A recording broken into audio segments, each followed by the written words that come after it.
अच्छा भाई, last recommendation को देखते हैं जो हमने अपने एजुकेशन की दी थी। और बहुत सारी रिकमेंडेशंस पहले मैंने आपको बता दी हैं। चलें एक और रिकमेंडेशन देख लेते हैं जो इंग्लिश का डिफरेंस जो है। हमने यूनिफॉर्मिटी की बात की, और उसमें हमने ये कहा कि उस तरीके से यूनिफॉर्मिटी नहीं आ सकती है जिस तरीके से हम सोच रहे हैं या गवर्नमेंट सोच रही है।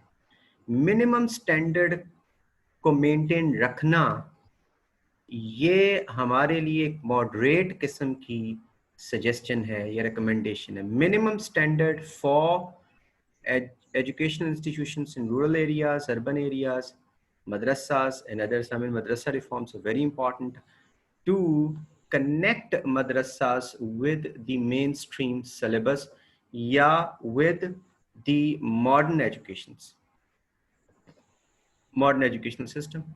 क्योंकि जो मदरसा से निकलने वाले स्टूडेंट्स हैं उनको कोई जॉब नहीं मिलती है, उनके पास डिग्रीज नहीं होती या वो स्किल्स नहीं होती, और आ जाके उनके पास लिमिटेड एक ही रास्ता रह जाता है, and that is to find out a मस्जिद टू बिकम प्रेयर लीडर। और चूंकि वो एक खास मकतबा फ़िक्र के मदरसा से पढ़ा हुआ बच्चा है, तो उसको एक खास मकतबा फ़िक्र में ही जगह मिलेगी। और जब रिसोर्सेज की बात आ जाती है, जब पैसे की बात आ जाती है, जब अर्निंग की बात आ जाती है, तो वो अपने मसलक के हक में जितनी दलीलें देगा उसको उतना ही वहां पे पसंद किया जाएगा, उसके रेट बढ़ेगा। और अपने मसलक के हक में बात करते करते फिर वो दूसरे मसलकों के खिलाफ कुछ सही आर्गूमेंट, कुछ बुरे आर्गूमेंट्स, कुछ नफरत की चीजें वो लेके आना शुरू कर देता है, जिससे इमोशनलिज्म अपने सेक्ट के लोगों की बढ़ती है और उसकी पॉपुलैरिटी बढ़ जाती है। अभी आप रिसेंटली देख लें, मुहर्रम के दिनों में सारे फिरकों के जो उलमास थे और रिलीजियस फिगर्स जो थे, वो जितनी हेट्रेड दूसरे के खिलाफ पैदा करेंगे और जितनी इमोशनल करेंगे अपनी आवाम को, उतना उनका रेट बढ़ेगा। और उसी तरीके से, और मैं सुन रहा था जवाद नकवी साहब का एक थी बयान, तो वो कह रहे थे कि कुछ जो जाकरीन हैं उनको 35-35 लाख भी दिया जाता है, 2-2 3-3 मजलिसों का। और वो इसी तरीके से अर्निंग करते हैं, जितना ज्यादा वो इमोशनल करेंगे, लोगों को इमोशनली चार्ज करेंगे। इसी तरीके से मैं खुद जानता हूं कुछ सुन्नी आलमों को जो कि एक एक अपने बयान का 2-2 से लेकर 4-4 लाख रुपया लेते हैं, एक एक बयान का। आप ये देखें, और वो सारे नहीं होते, जिस तरीके से सारे डॉक्टर्स इतना अर्न नहीं कर रहे होते जितने कुछ लोग अर्न कर रहे होते हैं। कुछ लोग जिनकी जुबान थोड़ी सी आपको पता है। और फिर उसके बाद आप, तो जब मदरसे का बच्चा निकलेगा तो वो आ जाके कहां पे रौला होता है, जब उसको एम्प्लॉयमेंट मार्केट में जॉब नहीं मिलती है, जब उसके पास रिसोर्सेस नहीं होती हैं कि कोई अपना स्टार्टअप कर सके। तो फिर आ जाके जब उसके पास अपना मसलक ही रह जाएगा तो फिर ये हेटरेट की बातें स्टार्ट हो जाती। तो पीछे जो बैकग्राउंड रीजंस हैं वो हमें खत्म करनी होगी, और बैकग्राउंड रीजंस में ये है मदरसा रिफॉर्म्स। हमें मदरसा रिफॉर्म्स करने पड़ेंगे। नेशनल इंटीग्रेशन में नैप, नेशनल एक्शन प्लान को इम्प्लीमेंट करना पड़ेगा। और उसके बाद जो है एजुकेशनल सिस्टम में यूनिफॉर्मिटी का ये मतलब बिल्कुल नहीं होना चाहिए कि आप स्टैंडर्ड को बहुत गिरा दो, रूरल एरियाज के या पब्लिक सेक्टर के स्टैंडर्ड के साथ लाते लाते। ऐसा बिल्कुल नहीं होना चाहिए। बल्कि अब अगर आप अंग्रेजी की वही किताबें जो ऑक्सफोर्ड की छपी हुई हैं आप लगा दो मदरसास में, या फिर आप लगा दो रूरल एरियाज में, तो पढ़ लेंगे नहीं, वो बल्कि भाग जाएंगे। वो बिल्कुल नहीं पढ़ेंगे, बल्कि और ज्यादा उनका वो सत्यानाश हो जाएगा एजुकेशन का। तो एक तो ये भी रीजन है। फिर उसके बाद आपने करना क्या है, आपने मिनिमम स्टैंडर्ड को पहले जो है वो इवॉल्व करना है। और उसके बाद जो सबसे बुरा एरिया पाकिस्तान का है, जिसमें where the shoe pinches, and that is the implementation area. Because implementation is one area where most of the governance structure has failed, and where there is a need of restructuring in institutions when it comes to implementation of those reforms which have been made. NAP has been made, and so many other reforms and laws have been generated.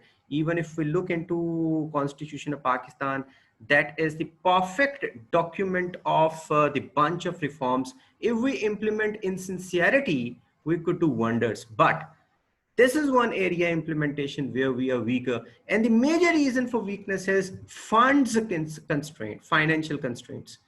Because financially we are poor, we cannot deliver on financial segment. That is one reason that poor governance is ensued. And the second one is lack of willpower. The third one is political interference. ये सारी मिलके institutional weakness को generate करती हैं. तो एक चीज फिर English language, we have to decide that English, should we take English as a source of status quo or a colonial this is colonial mentality, या अंग्रेजी को सिर्फ एक जुबान के तौर पर लिया जाना चाहिए, कि या इंग्लिश को लिया जाना चाहिए आपको जॉब हासिल करने की कुंजी के तौर पर.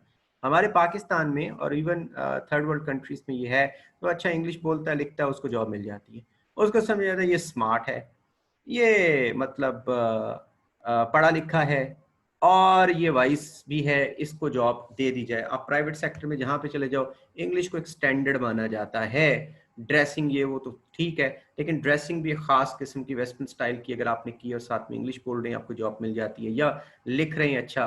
तो हमारे जो ये फर्क है, लैंग्वेज डिफरेंसेस, वो एक बहुत बड़ा फर्क है. हम बहुत सारा टैलेंट वेस्ट कर देते हैं पब्लिक सेक्टर्स में या फिर मुख्तलिफ जगहों के ऊपर, क्योंकि उनको इंस्टीट्यूशनलाइज नहीं किया जाता उस टैलेंट को, सिर्फ इस वजह से कि इंस्टीट्यूशंस में आके जब उसको वो डिग्री के लिए करेगा तो अंग्रेजी एक बहुत बड़ी मुसीबत बन जाती है उसके लिए. खासतौर पे गांव के अंदर आपने कई स्टोरी सुनी होगी, किसी ने जहाज बना लिया, किसी ने गाड़ी बना ली, किसी ने फलानी चीज बना ली, अपने टैलेंट की बेस के ऊपर सुने तो उसको अंग्रेजी नहीं आएगी. लेकिन इंग्लिश को पास करना बहुत इंपॉर्टेंट है अगर आपने कोई डिग्री लेनी है, तो वो सबसे बड़ा डिफरेंस बन जाता है. और ऐसा कोई जरूरी नहीं है जो अंग्रेजी बोल रहा है लिख रहा है उसको हो सकता है मैथ्स का एक कुलिया ना आता हो, उसको हो सकता है कोई टेक्निकल उसका माइंड ही गुल हो, सिर्फ उसका सोशल कॉन्टेक्स्ट ऐसा था, उसके पेरेंट्स पढ़े लिखे थे, घर में ऐसा माहौल मिला या ऐसा इंस्टीट्यूशन मिला जिसमें सिर्फ अंग्रेजी बोली पढ़ी लिखी जाती थी, तो उसको अंग्रेजी आ गई है इस वजह से हाँ है डम है. तो आपको ये सोचना है कि इंग्लिश को एज ए जुबान लेना है या इंग्लिश को विजडम का एक पैमाना बनाना है. तो जब हमने इसमें डिफरेंस खत्म कर दिया और इंग्लिश को एज ए जुबान ही लिया जाएगा, जैसे चाइना ने किया, जैसे जापान ने किया, जैसे बहुत सारी और कंट्रीज ने किया. इस वक्त आप इंडिया के अगर जो ICS में इंडियन सिविल सर्विस के अंदर जो उनके इंटरव्यू सुन लें, तो वो जो लैंग्वेज ऑप्ट करना चाहता है बच्चा वो ऑप्ट कर सकता है. अंग्रेजी को वो इतना अपने सर पे सवार नहीं करती हैं. वो कहते हैं अच्छा वो पहले शुरू करते हैं, बच्चा अगर हिंदी बोल रहा है तो हिंदी में सवाल करते हैं उसे ऐसा कोई नहीं है कि अंग्रेजी में. ये वैसे ट्रेंड पाकिस्तान में भी आ गया.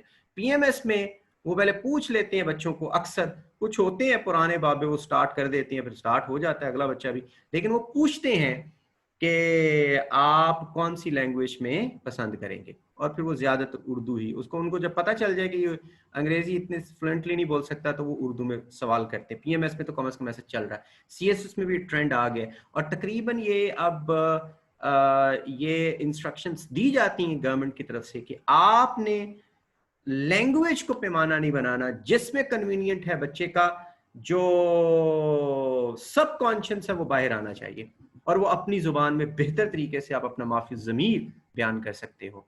तो वो उसके लिए आप लैंग्वेज को हर्डल ना बनाएं, क्योंकि लैंग्वेज एक बहुत बड़ा हर्डल होता है आपकी विजडम को, जो ट्रू जेन्युइन नेटिव इनबिल्ट जो विजडम है उस वो सामने नहीं आती है जब एक हर्डल आपके सामने आ जाए.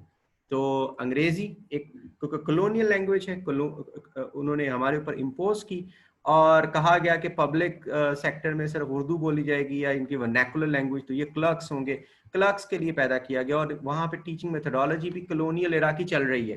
Clerk method, clerk methodology clerks को बनाने वाली मशीनरी के तौर पर चल रही है कि वही चीजें कूट कूट के भरी जाएं. इनकी अपनी जो है क्रिएटिव थिंकिंग या क्रिटिकल माइंड को डेवलप ना होने दिया जाए। क्यों ना होने दिया जाए? ये तोते बना दिए जाए रट्टालू किस्म के, ताकि ये सिर्फ कॉलोनियल जो मशीनरी है उसके छोटे छोटे पुर्जों की खातर इस्तेमाल हो सके, आगे से जुबान ना खोलें, बात ना करें, क्रिटिकल अपना माइंड ना रखें। जो पढ़ा दिया टेक्स्ट बुक में उसको तोते की तरह पढ़ लें, हजम कर लें, उसके बाद फिर कोई बात ना सुने अगले की, अपना जहन इस्तेमाल ना करें। तो यही चीजें देखें, मुतालिया पाकिस्तान पढ़ लें तो आपको पता चलेगा 60% झूठ में पढ़ाया जा रहा है और 40% के ऊपर भी शुबह ही चल रहा है। आप उर्दू में बहुत सारी चीजें पढ़ लो, आपको पता चलता है कि आपको स्टेट जो है एक तरह से वो चीजें ड्राम इन कर रही हैं ताकि आप पक्के हो जाओ एक ही कॉन्सेप्ट के ऊपर, दूसरा अपना जहन खोलो ही ना। आपको बताया जाता है कि एक हमारा जो इवेंट हुआ है वो उसकी उसकी इंटरप्रिटेशन यही है जो पाकिस्तान ने दी है, या फिर इस टेक्स्ट बुक में लिखी है, दूसरी इंटरप्रिटेशन हो ही नहीं सकती है उसकी, हालांकि उसकी बहुत सारी अच्छा, एक इब्न इंशा की बड़ी अच्छी किताब है, उर्दू की आखिरी किताब, आखिरी दरसी किताब, नहीं इब्न इंशा की है कि शायद इब्न इंशा की, बड़ी ज़बरदस्त है। उन्होंने बताया कि किस तरीके से, एक और भी है के अजीज ने किताब लिखी है कि हमारे मुतालिया पाकिस्तान में कौन कौन सी गलतियाँ। एक गलती उन्होंने कहा कि एक जगह पे किसी टेक्स्ट बुक में लिखा हुआ, तो छोटे बच्चों की टेक्स्ट बुक में, कि मौलाना मोहम्मद अली जौहर और सर सैयद अहमद खान की आपस में बड़ी अच्छी मोहब्बत थी, यानी कुछ ऐसे करके लिखा, मोहब्बत थी या दोस्ती थी या कोई। उन्होंने कहा कि हकीकत में ये है कि मौलाना मोहम्मद अली जौहर जब खिलाफत मूवमेंट चला रहे थे 19 से लेकर 1924 तक उन्होंने चलाई है और वो कैद भी रहे हैं। तो एक जलसा जब उन्होंने निकाला तो अलीगढ़ में उन्होंने अलीगढ़ कॉलेज के ऊपर भी हमला किया। बाद में वो यूनिवर्सिटी 1920 में बन गई थी, तो उसके ऊपर उन्होंने हमला किया क्योंकि वो सर सैयद अहमद खान के जो लोग थे वहाँ पर, जो अलीगढ़ के जो लोग थे उनसे वो उनको पसंद नहीं करते थे क्योंकि वो खिलाफत मूवमेंट का साथ नहीं दे रहे थे। मुस्लिम लीग भी अलीगढ़ से ही निकली हुई है। उन्होंने कहा कि इस तरीके, अब भला क्या होता है इससे? इससे होता ये है कि चले बात तो ये हो रही थी, इससे इसको छोड़ दें, हम जो अपना ऐसे उसके ऊपर बात करते हैं, ऐसे डाइवर्जन ना हो जाए। तो analyse and give recommendations. Recommendations किस तरीके से आ सकती हैं कि पब्लिक सेक्टर में जो क्लर्क्स बनाए जाने वाले तोते हैं उनका माइंड भी खोला जाए, ऐसे ही चाहे उर्दू में खोला जाए। जुबान का मसला नहीं है, जुबान के डिफरेंशियल को खत्म करना होगा, और वहां पे चाहे पंजाबी पढ़ाई जा रही हो, 5वीं जमात तक तो मैंने भी पंजाबी मीडियम पढ़ा है, फिर उसके बाद उर्दू मीडियम स्टार्ट हुआ है, तो चाहे पंजाबी, लेकिन दिमाग खोलें उनका, क्रिटिकल माइंड सेट करें उनका, उनकी उनकी जो है उनको डिफरेंट परसेप्शंस को पढ़ाया जाए, तो ये आगे जाके बहुत फायदामंद चीज होगी। तो ये चीजें हैं कुछ रिकमेंडेशंस में, कुछ पहले मैंने आपको बयान की हैं, तो ये सारी की सारी आप उसमें लिख सकते हो। नेक्स्ट ऐसे हम